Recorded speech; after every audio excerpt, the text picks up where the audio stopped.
नमस्कार उत्कल खबर न्यूज 24 को स्वागत। आज खबर सह मु भागीरथी। माहांगारे बीजेडी 24तम प्रतिष्ठा दिवस समारोह।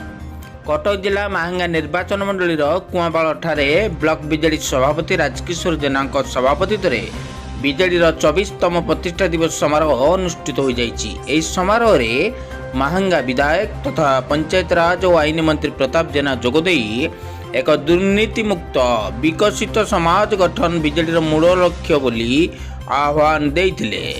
महिला सशक्तिकरण, कृषि, शिक्षा, स्वास्थ्य और गमनागमन क्षेत्र को आमे सबुबले प्राथमिकता दे आसीचु बोली मंत्री श्री जेना मत व्यक्त करथिले।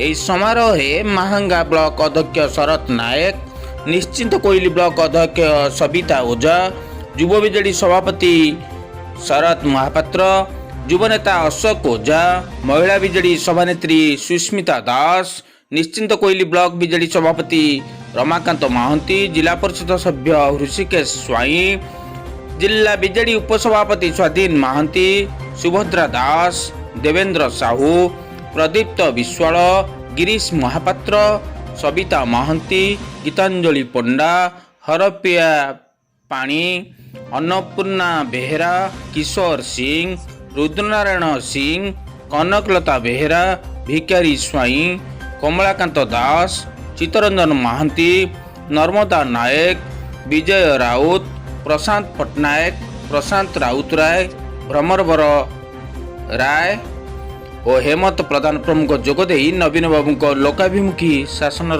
प्रशंसा करथिले।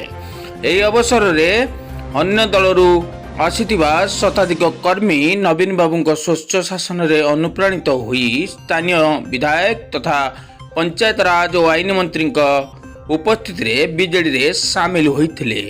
माहांगारू अंकित अनुराग रिपोर्ट उत्कल खबर न्यूज 24।